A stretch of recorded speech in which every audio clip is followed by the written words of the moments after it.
with Tanya and Nettie. And today we are excited again because we have a beautiful person with us that we're interviewing, which is Elyse Cathrea. Hello, Elyse. Hello, thanks for having me. Yeah, pleasure. And Tanya, welcome again. How are you? I'm doing well, thank you. Thank you so much for joining us, Elise. The big reason that Thank you. we asked you to come on is, we'll watch the Spirit Coffee Talk, and you'll kind of sit back, and you're kind of a little more of a quieter one, but like when you talk, it's like this zinger of wisdom, Oh, and thank you. it's absolutely beautiful. So yeah, so we wanted to chat with you. And it was Thanks. I interesting appreciate that. because when Spirit started to tell us that we were going to do interviews, because our thing is very led by Spirit. And so we were like, okay, you can do these 4 interviews. And we're like, okay, who are we interviewing? And we came on and both of us said, I don't know, I'm just getting Elyse. I said, I don't even know her, but she just keeps popping up in my image. And we spoke about exactly what Tanya said, how when you do, we can see almost the energy around your body, that you take everything in and you actually process that. And then you take almost like a breath and then you breathe it and you say what you say so calmly. And I know you often say things like, oh, does that make any sense? But to both of us, it really, really does. Like, it resonates with the way that we live. And so we had this downloaded triangle come through that was on mind, body, and diet. And every time I was writing on diet, I could see your face up. On body, I could see your face come up, and then a line connecting to the mind. So I'm hoping that Spirit is leading me in the right direction with that your work in particular is about the body and the mind, like movement thing. So to get started, maybe you could tell us a bit about, who is Elyse Cathrea in a, like, what do I do for a living kind of thing? What spiritual sort of offerings do you have? And then we'll move into who are you as a person, like after that, if Yeah. that's okay. Yeah. No, thank you for that. And, I appreciate that feedback because I feel like sometimes um, within whether I'm speaking on SCT or other podcasts, like I love to talk about this stuff, and part of who I am, and I'll get into that, is really like it's a mind, body, spirit perspective to um just like how we live here. And I think for me, it was as I was growing up, it's like all of those 3 pieces were just such a jumbled mess. And I would kind of try and tackle them one by one, and realizing that, like, if I didn't look at the whole picture, then I like pieces were always missing, and I was kind of always chasing something. And it wasn't until I was able to kind of bring them together that I started being like, oh, it's so interesting how they are so deeply connected, and yet we often look at them as so separate, or we address them so separately, I guess. So um for me, for offerings, I kind of work in all 3 realms. So I do intuitive readings, and those tend to really look, I speak to them as kind of like higher self or spirit self. I don't love the term higher self, but it's what we often think of. It seems hierarchical to me, and I just think it's all the same thing. So your spirit self, the aspect of you that's in spirit. And I think that it really, for a long time I was like, but I wanted to see all the dead people, and I want to have I didn't think of myself as, well, I'm not getting, like, the dead person at the end of my bed, so I'm not a real intuitive, or I'm not a real medium. And I had to kind of grow into that it looks differently for everybody. And that, for me, what you guys spoke to about the way in which I bring things through a spirit coffee talk really has how it is kind of how it's evolved. And that was hard for me because it didn't feel flashy and exciting. It kind of felt like, oh, Elyse is just going to sit back and like hold the space of the room, and then eventually she'll just kind of like bleh something in the middle of everyone, and people be like, where did that come from? And I'm like, I don't know. And then we move on. And that's often how it's looked in my life, and how it's manifested as I've grown up and grown through some of these things. um but really, that's kind of the realm that my readings take, is we're talking, it's often people feeling like they're stuck in certain areas, and we kind of just talk through that and bring through their guides, sometimes their loved ones, certainly. And their spirit self is really kind of who I go to first, to say, like, what's up, where are we going, what does this person need to do? And it's morphed into including kind of the human things that I do. So I was trained as a life coach, and then I really started to get into the world of somatic work, which is working with trauma, energy, thoughts, beliefs, experiences within our bodies. And really, like, my life experience has influenced that, because I can like therapize myself until I'm blue in the face. I've done all of the work, right? I read all the books, I did all the things, talked to the therapists, and that was great and well. But there was a piece missing. And in my coaching practice, I could like work with people through things, but there was a deeper piece that I was like, there's something else there. And then really it was the death of my father that was unexpected, but not. Being a spiritual medium, it's like, okay, I had pieces of it that I knew was coming, but they kept me very in the dark about the logistics, which I'm grateful for, because I didn't need to know that. And through that, the trauma and the real, massive stress response really manifested things in my body that I just didn't know how to deal with. And I didn't have, like, I couldn't coach myself out of the experiences I was having. And really, it's been an uncovering of, these are things that have been living in my body since probably preconception, to be honest. And deconstructing all of that led me down a road of, we are whole beings. Our spirit lives in our body. Our body and our nervous system drives our mind. And so I have seen, and it's not a judgment, because I definitely said and did all of these things for a long period of time, but I've seen the gaps in the ways in which we present, we like collective we, especially in the wellness world and the spiritual world, around, your thoughts create your reality. So like, choose your thoughts. But then it's like, I don't know how to do that, because it's like all I can think of. And I'm like gonna convince myself to change my thoughts. Like, it doesn't work like that, right? We have to address the things living within us. So when we Yes. address those things, it starts to shift. And then there's space for our spirit to come through and be like, hey, okay, also, think about this. And so for me, it's, there's, to go not too far down any one rabbit hole, there's just so many little pieces of wisdom that I think people bring through. And I really love bringing them together and kind of trying to, even if they're not my pieces of wisdom, unite them in a unified thought. Because for me, that's how my brain works, is I'm like, what are all of the pieces and how can I put them together? Because I think I tried to deal with the little pieces all on their own for so long, and really found myself spinning my tires. And it was friggin' frustrating and Yeah. exhausting. And I felt like, no, this is all BS. It's not true. It's not real. When I think I was just missing that bigger picture.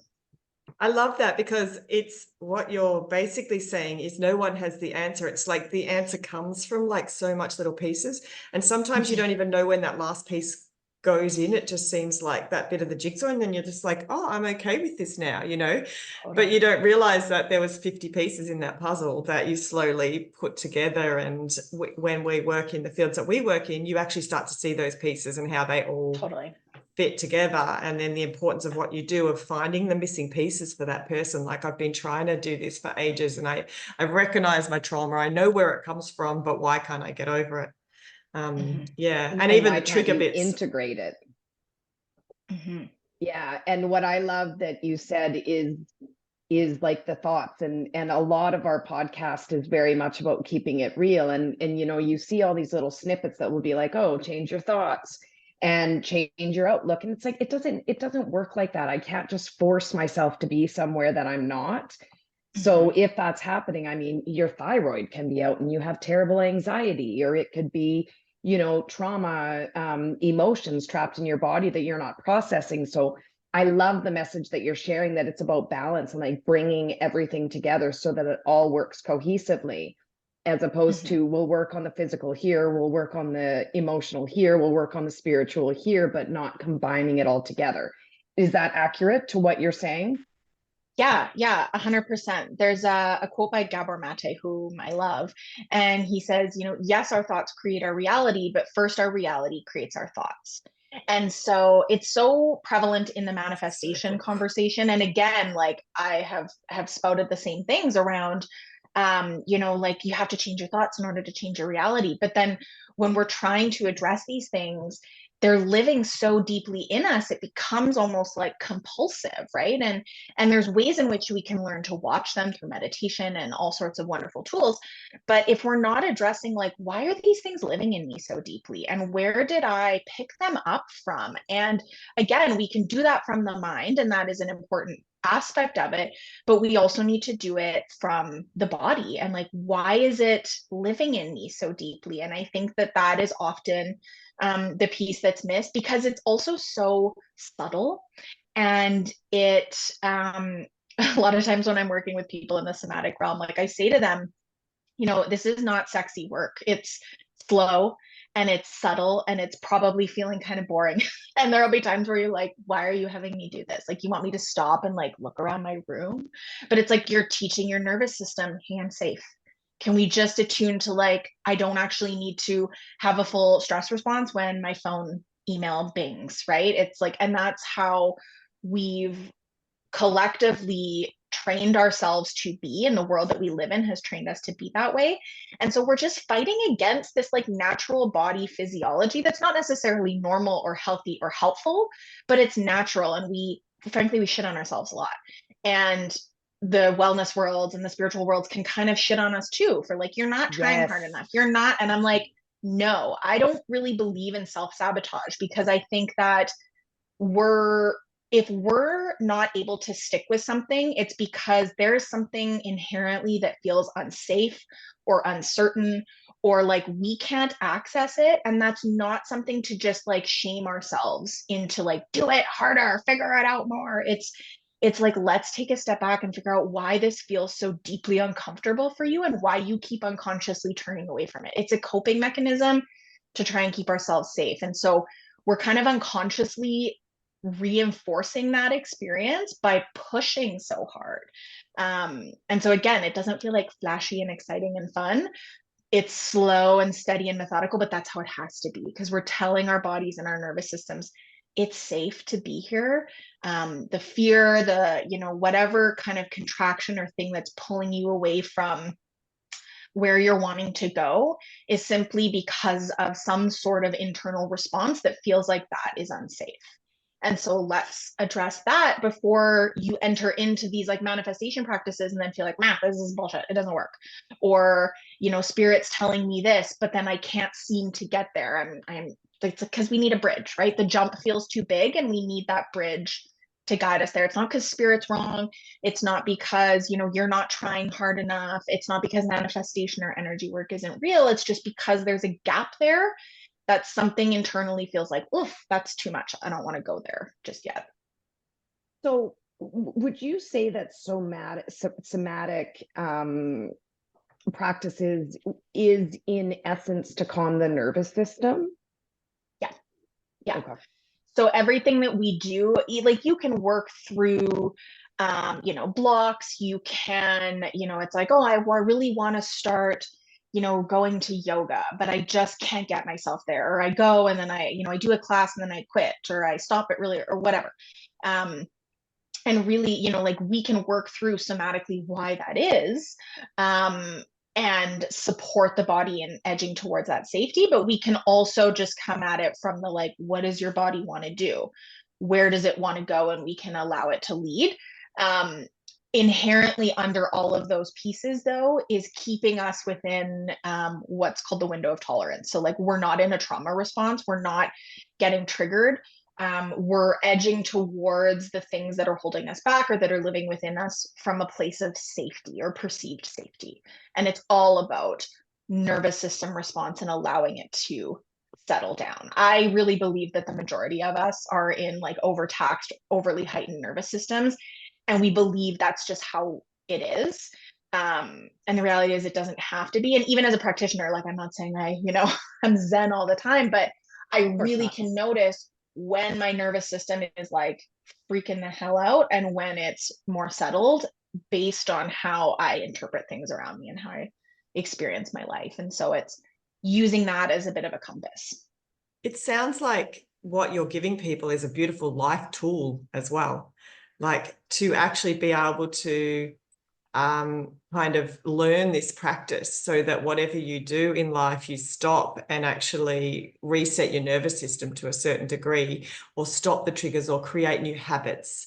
You know, so I know most of my girlfriends get to a stage where I go, I really want to do this, but my life's too busy, or I really want to do this, but I can't seem to, like, every time I go to do it, there's just, you know, I don't end up getting there. And I think that's exactly, you know, that sort of tool, that sort of practice seems to be like a really good road for us to create new habits, to create new, like that bridge that you said, to actually climb over the bridge to get to the other side, and then that becomes your new normal.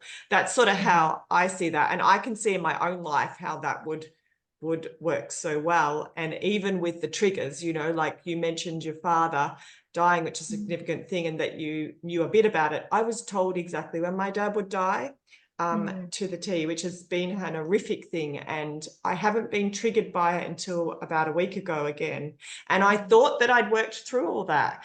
And I've got my own little tools to go through it. But something was mentioned. My husband was away at the time, and was mentioned about his trip, and that was enough to trigger it. And I could just feel my whole body shut down, you know. And it was like, and even when you mentioned your dad dying then, and that you didn't know, it was like trigger, you know. And I was like, wow, I thought I was over this, you know. But I'm not. I've just got to a point that I can cope with it. You know, it's been a year in May, right? So it's fairly new. But it's interesting to learn those exact practices. For me, would be really helpful for when those triggers reappear, to go, oh, hang on a minute, did you actually deal with that trigger, or did you deal with most of it, and then the rest you just are capable of holding in, sort of thing. I think that's an important tool. I so agree. I feel like grief has been one of those experiences. You know, losing my dad, it's been like 4.5 years now. 4.5, yeah. And then I lost my soul pet last year, almost a year ago now. And that in some ways was almost harder. It wasn't fully, but in some respects it was, because they're just like divine little beings. And he grew, like, I grew up with him. He was my like little sidekick, right? Through all of the challenges that I experienced with my family and my dad. And because, you know, he had mental health challenges and lots of different health challenges, and he really like had a road. Like it was a tough life experience for him, especially in his later years. And you know, moving through the grief experience was really like so hard, obviously, in so many different ways, and really challenged my experience with life and people, and like who I am. Like it changed everything, to the point where I think coming out of my kind of grief portal, people were like, who are you? Because I think I was very different. And I know a lot of people were uncomfortable with how much I shared about it, and the way I would speak about it. But I really came to feel the beauty of the depth of the experience, even though it was like one of the most physically and emotionally painful things I've ever experienced.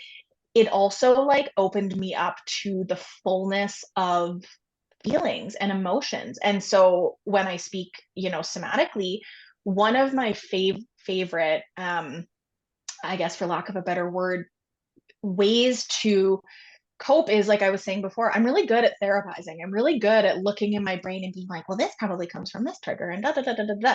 But like the brain is really good at just like telling stories and telling stories and telling stories, and never really getting us to a place of feeling like, oh, okay, that feels better.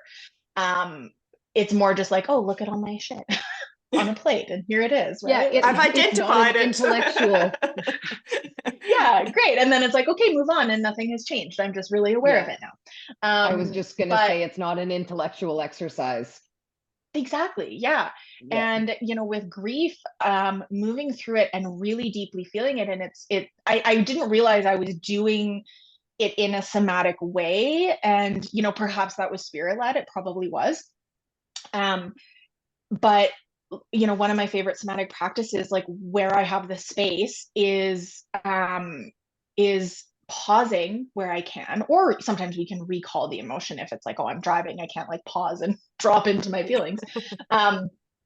But is pausing and just saying like, okay, how can I orient my body in some way to feel supported and comfortable to just feel what I'm feeling right now. And so for me, that often, for whatever reason, is my hand comes to my chest. I might like tuck my other arm underneath my hand in my armpit. I'll kind of collapse. Yeah, that sort of thing. I usually collapse and I'll just breathe, and collapse in the sense of like fold forward and just notice how my body is feeling, notice the sensation, because there's a lot of rhetoric around an emotion only lasts 90 seconds, and people will be like, what kind of experience, like, what does that What mean? kind of frickin' emotions are you having if it lasts 90 seconds? Don't think so. But usually the reason it's not is because our brain is like, oh my God, I feel sad. Oh, and then this happened. Oh, and then da, da, da, da, da. And it's telling the story about the emotions. Oftentimes, when we can really drop into what we're feeling, and this takes practice, it moves quicker because we're not adding fuel to the fire with our brain thinking the thoughts about the thing we're feeling. We're actually just like, oh my gosh, my heart hurts and I feel this tension. And if I can I just breathe, and can I hold and this is where the orienting your body piece becomes important, because you're creating comfort and safety by allowing your body to do what it needs to do. And we're often like, oh, that's weird, and people are going to look at me weird, and or someone's going to say something.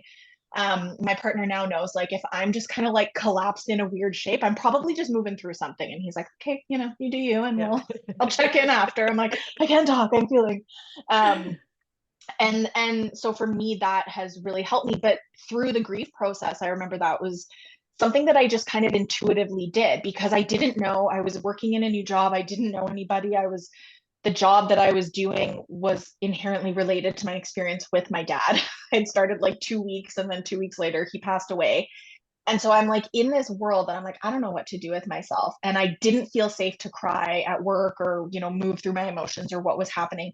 So I'd like shove it down, and then I'd come home and I'd like close the blinds in my office and be in the darkness. And I would just get on the floor and like put on music in the darkness with a candle and move. And I would inherently, maybe 2 or 3 shapes, movement, yoga, I would just burst into tears. And then I would like collapse into that experience. And then I'd be like, okay, I feel better. And I'd go on with my day. And so it was this somatic processing that I was doing that I didn't really realize that's what it was, but it led me down this road of like, that is different than like thinking about how sad I am and how much I miss him. And yeah, Interestingly, so what you kind of just described, and this is going to sound weird, but what I would explain the grief process as is, when you need to throw up, and you get that sick feeling, and that sick feeling's coming up, and if you like choke that down, you're going to feel sick for hours. Mm-hmm. But if you just let that come up, and I'm sorry, I know this is weird, but this is how spirit's relating it, and it comes up, and then you vomit, and you're like, oh yeah, whew, I feel so much better now, right? Mm-hmm. That is basically what happens with emotions. And I love, and I do this where if I'm hurting or I'm crying or I'm going through some grief, where am I feeling it in my body? Mm-hmm. And usually it's right here, and I just sit there and I breathe. Sometimes I have to like breathe into it to allow it to come up, because let me tell you, I want to stuff that stuff down. Yeah. Like, I don't want to feel it. Mm-hmm. And I love that.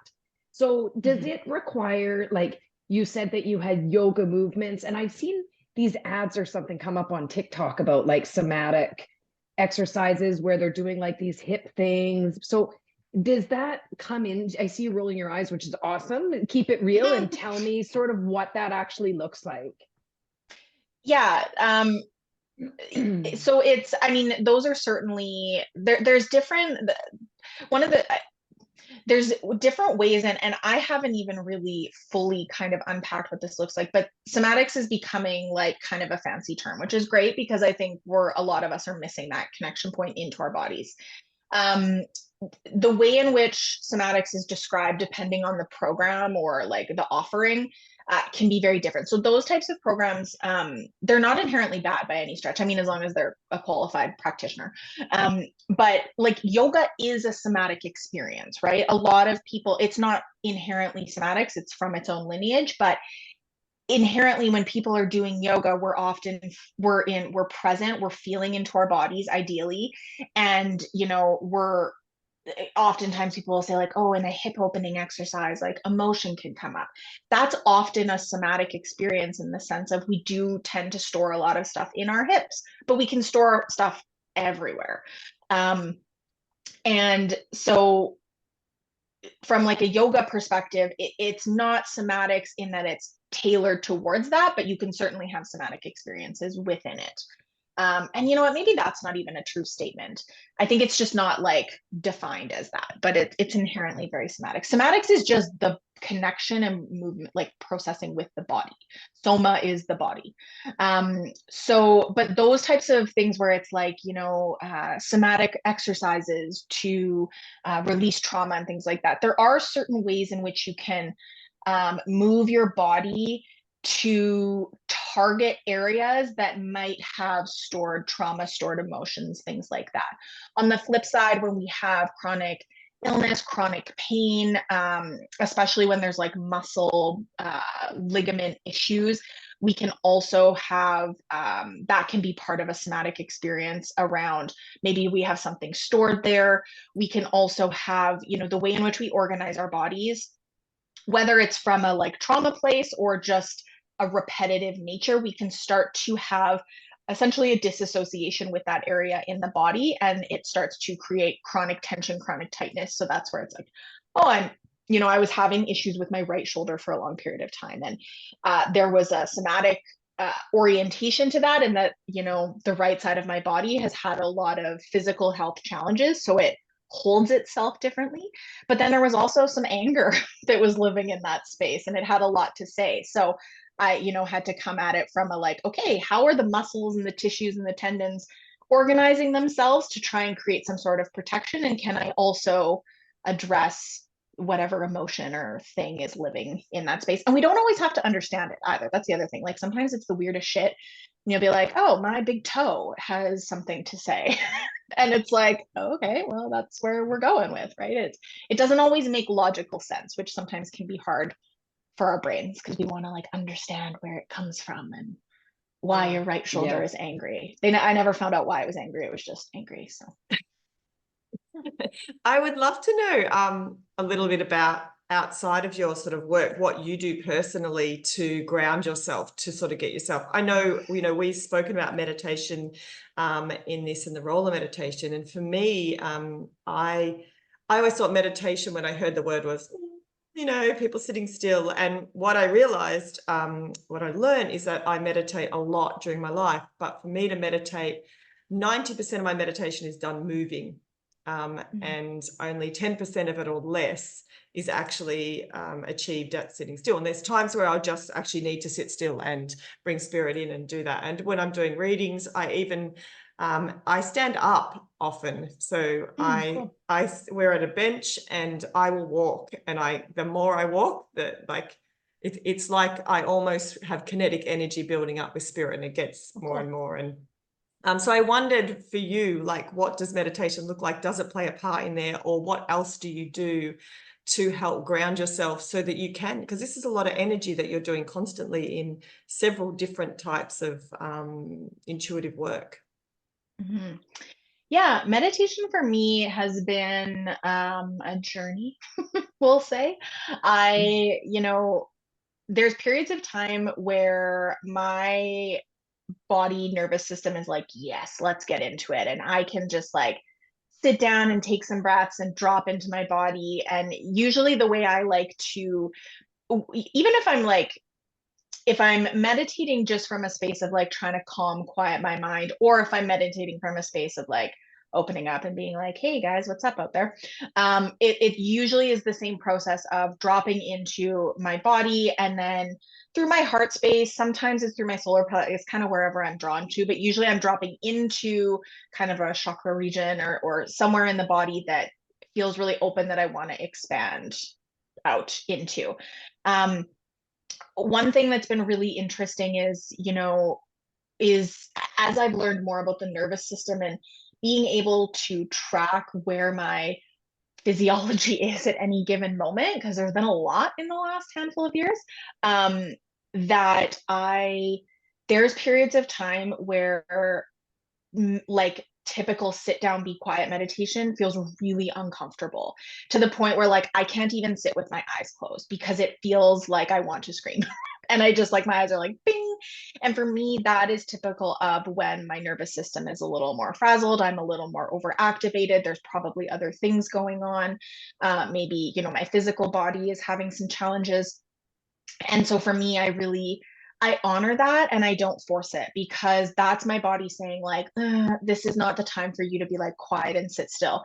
So that's where like maybe yoga or walking, or a lot of times in the shower or when I'm driving, I'll talk to spirit and kind of tune in and be present that way safely when I'm driving. But it's out being outside, walking my dogs in nature. That can be really not always peaceful with them, but if I'm in a quiet, chill space with them, then it's nice. So it similar to what you were saying, it really depends on, it can be moving sometimes and it can be still and quiet sometimes. Sometimes I love having baths, and then other times my body is like, absolutely not. So I really just try to honor like, what if I need to be quiet and be present, what does my body need in that moment? Sometimes it's like laying on the floor and like starfish and just, it really depends. I love that, because we all are so individual, and even within our own individuality, we actually change all the time. And so that ability to listen to what you need right now, what you might listen to, with Tanya's life in the last 6 months have been very different to what it was 6 months before that. And you could see, as we've spoken, her body needed different types of things at that time. And, for me, when you're fully balanced and intuitive, it is knowing what that is. And it's like, when you get that bit like, I don't want a bath now. I know I've wanted baths every day for the last 2 months, but I don't want that now. And it's almost letting your body have that sort of emotional change or seasonal change or whatever it is that you actually need. And I totally agree with you that you shouldn't fight and force yourself if it feels wrong or feels uncomfortable. Spirit's telling you that this is not the right time to do this. Like, there's another avenue for you. So yeah, it's cool. Yeah. I think our brain gets so caught up in rules and like, how do I do this? And how do I meditate? And how do I connect in? And that's fair, because I love a step. I love a like step-by-step list. Like, tell me what to do. But it's just not going to work for everybody all the time. And if we can, learn to, I don't really believe in black and white anymore. I think like everything is gray, even in the spirit world. And I get a little like spicy about that when people are like, this is the way it is. And I'm like, I don't think we can say that. Like, where I don't think our brains can even like fully literally perceive all that is true. So like, I'm never going to say you have to do this and you have to do that. It's, this is what the people, the astrologers or the whatever recommend, or spirit recommends, but like, it has to feel in alignment for you. Otherwise, yeah. My son once came home from driving and he said, Mum, I was thinking in the car, your reality is your truth. But everyone's reality can be different. So no one's lying. We just all have different truths.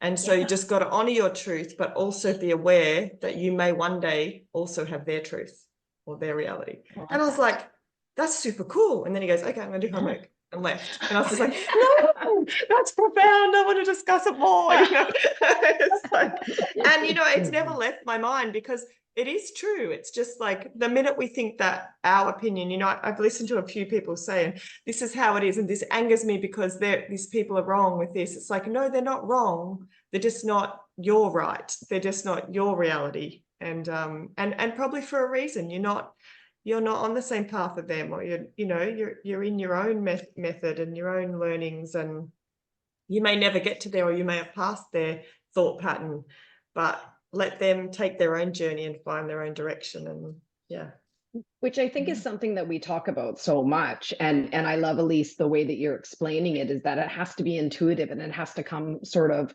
like whatever works for you. Listen to your body.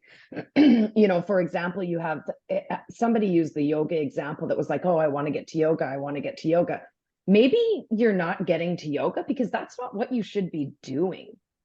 Maybe that's not even about calming your nervous system. Maybe that isn't the path that you're supposed to be taking or be on right now. So I love the beauty of, and that's so much what we talk about, of the keeping it real. Like, if that works for you, great, but you don't have to do that. You don't have to do the somatic, like hip stretching in a particular sequence or routine in order to process your stuff.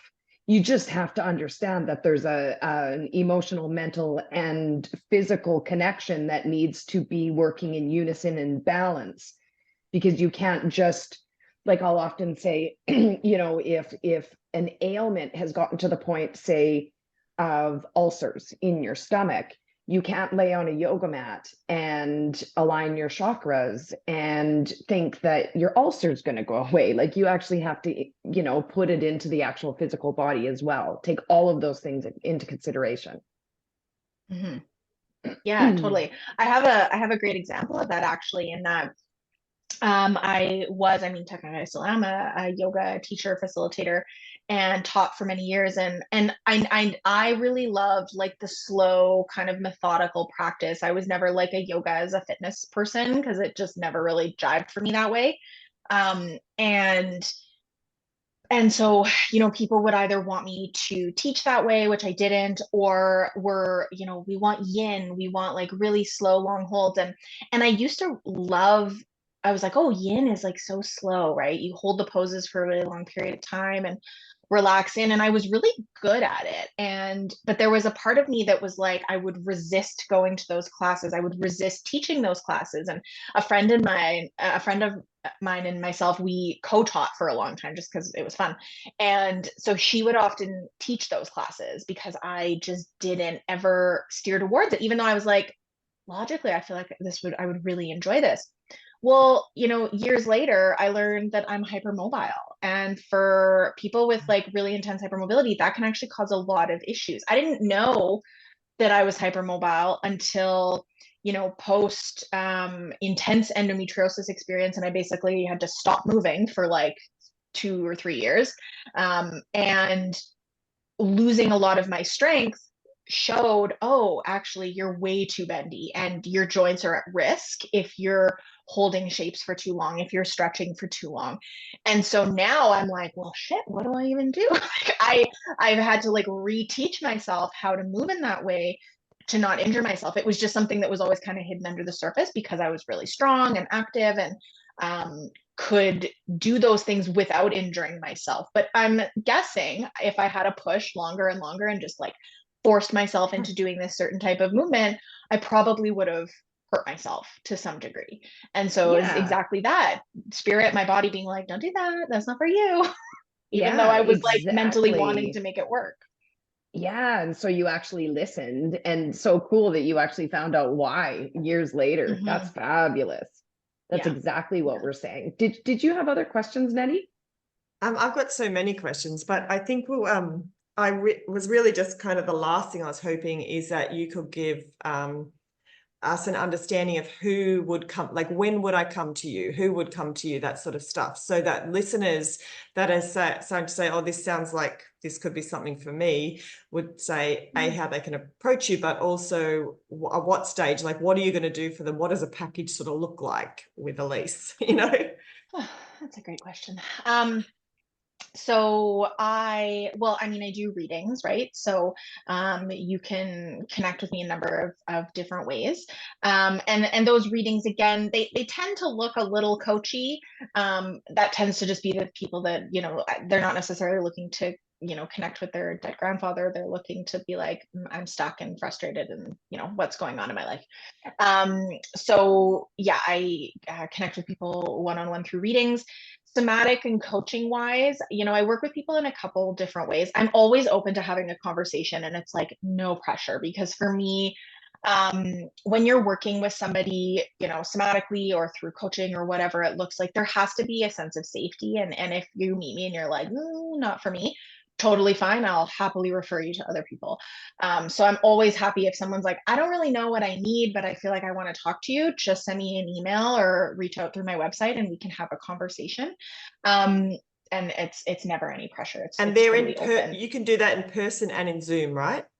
Yeah. Yeah, for the most Yeah. part, I don't work with people locally just because that's the way it's worked out, but I'm happy Yep. to connect with people in person too.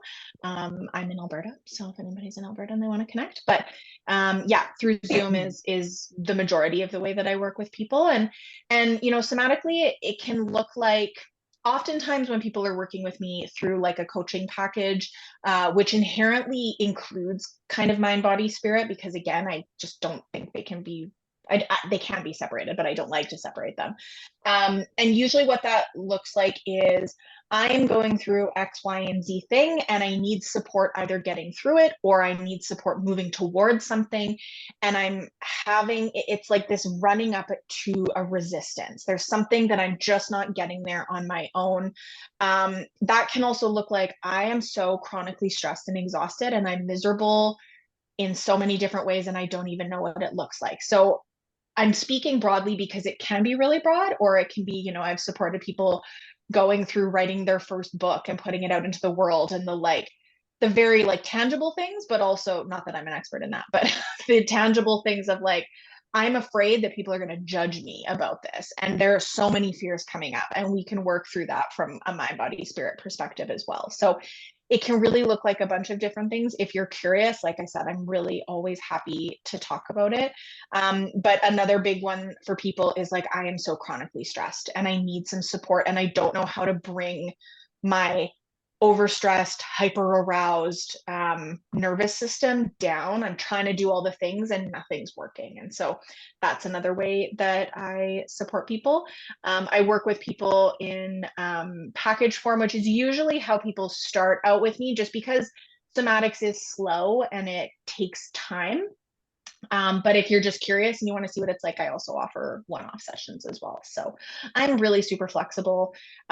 One of my kind of self mandates is, you know, making this work accessible. So if people are looking and they're like, oh, I can't afford that, or I don't know what that looks like, I'm happy to make it work if it's something that really feels drawn to you, because I think that like this is not something that only people with lots of money should be able to access, Yeah. I which love is that. often the way it is, right? And I just, that doesn't sit well with me. So I'm super happy and open to making it work however we can. Yeah. So for our listeners, if they're in a situation where they don't even know what it is that like they're blocked with, or they know they're about to have a change, but they don't know what it is. They know that they're not happy with where they are, but they don't know why. Mm-hmm. Like, is that something they could come to you and say, I actually don't know why I'm here, but I just know that I don't know. I know there's something next for me and I just don't know what it is. I mean, I know I get a lot of people coming to me with that kind of feeling, and I think, yeah, all right. Yeah, totally. Like I said, it can be really vague, and I'm happy to help people get clarity around that. But when we're working with the body as well, we don't actually have to have the clarity either. So those types of people are fun to work with from a like somatic perspective, because it's like, great, let's see where your body wants to go. And we just kind of let it roll. But then it can also be really specific too. And it can be like, I know what all of my problems are and I would need help. And I want to talk about it. Beautiful. Spirit's been wanting me to ask you about, well, they're saying a couple things. When your intuition and your intuitiveness came in, what that experience was like, coming into your mediumship, but they're also saying that there's something fairly big, like a bigger sort of expansion of your abilities coming or is happening.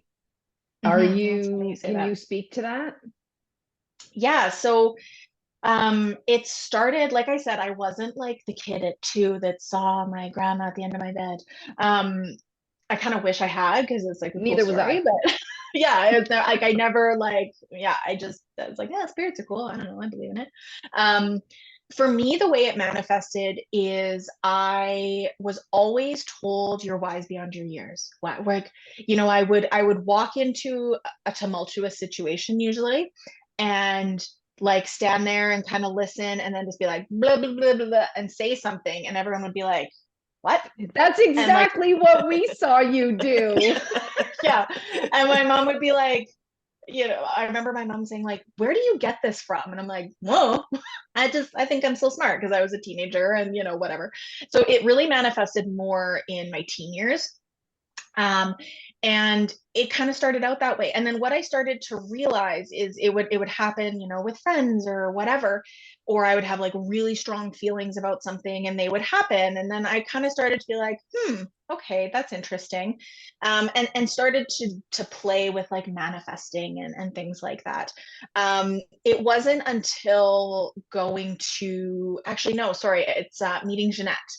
through, not through Avalon, because Avalon didn't exist at that time, but through a different avenue, and had a reading with her, and she's like, you know, you're intuitive, right? And I was like, I don't see dead people though. Like, that's not, and she was like, no, it's not what it has to be. And so then I started really diving into, okay, what does this look like? Because I didn't feel like it was all the like Teresa Caputos and the, you know, like the Long Island Medium and the Tyler Henrys and the John Edwards, that it was very a specific type of spirituality and mediumship that I just didn't think was me. So I didn't really let it build until someone who I really trusted was like, yeah, no, actually, this is also you as well. And so that's really how it grew, and I started doing readings for people and practicing and playing around with it, and it just kind of grew from there. I had some really incredible experiences in Egypt that really deeply connected me to different aspects of myself, and it's been kind of it's been an up and down journey. You know, I really put it aside for a long time after my dad died, because I realized, and you know, and I'm sure you can speak to this too, that like, even when you're connected with the spirit world, it doesn't change your grief experience, which is something that I maybe thought it would. I'm like, no, this still equally sucks. Even though I know he's right there and I can feel him behind me, he's not here, and that's different. So it kind of came back and forth, and yeah, I've been getting some nudges too about that, around some shifts that are coming. I'm not 100% sure what they look like yet, but We do. I know well, one of let's them. shut up. No, Yeah, but we'll talk about that separate. when three mediums We'll get talk together, about it here's what after. happens. Yeah. That's funny. Yeah, it's lovely. I actually see, I'm very visual, as was one of my styles. And so I was the child who saw ghosts at the end of the bed when I was 2, because that's So my when she says ghost, she means spirit. spirit. Yeah, sorry. Yeah. She says them interchangeably. Yeah, because when I was a kid, like everyone just said, that was a ghost. I was like, okay, I saw a ghost. So, but we have spoken about that too. I should correct myself to spirit. But when I see people, I see a symbol. So I'm I'm dyslexic and I'm terrible at names. I had a stroke when I was 37. And after that, I lost names of places and people's names, even people I know very well. And I can recall them, and I train my brain to do that. But it's interesting because your symbol is a very old teddy bear. You know, that very like one that has an antique almost, but one you could still play with. And it's got like little patches. It's got a little heart patch on the chest, and the paws have got like these little stars on them. And so usually when I see something that has like hands and feet, they're actually healers, which makes sense for you. But it's also an old soul. So an old object for me, like sometimes I'll see like super old suitcases or things like that. So I'm not surprised when you were born as a child that people were seeing you almost as the wisdom of an old soul. It's that, because your symbol, your name in symbolism for me is very much something has been here for a very, very, very long time and has the wisdom of something, but also comes with that real beautiful, open, you know, you just really, the core of your being is to help and love other people. And you can see that. And a good day for you is if you've actually made a difference to someone's life. So that's your symbol. And I'm not quite sure why they're making me say this, because I've never given someone symbol on our podcast before. I do randomly give them to strangers, which is really unusual, but yeah, I think it's important for you to see what the energy that you give off and the symbolism that you definitely have in concrete there is such a gift to share with everyone in the world. It's and remind yourself that. And you know, no, please go ahead.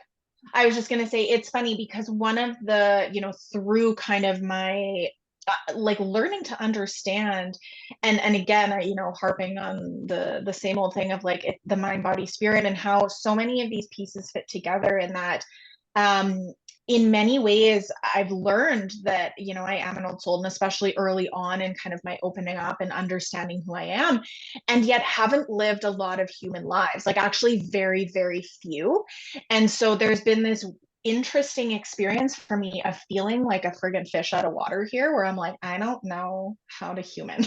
Like I just, and I've had experiences of even my spirit being like, whoa, shit, like right before, it dropped fully into my body, being like, oh, I don't know how we feel about that. Like it's been tumultuous, and even in my human body and the challenges that it's had holding my spirit and my soul has been tricky. And I've really only started to unravel that, I would say, in the last couple of years. But it's this weird kind of like, one foot in, one foot out with, the name of your podcast. But like, in one sense, having the old soul experience, but in another sense, not being the traditional of like, I've lived many human lives here, but I've existed in ways in which that I can understand the human experience, but have a hard time living it, which has been a really interesting dynamic to play out, because then my brain's like, well, what are we doing?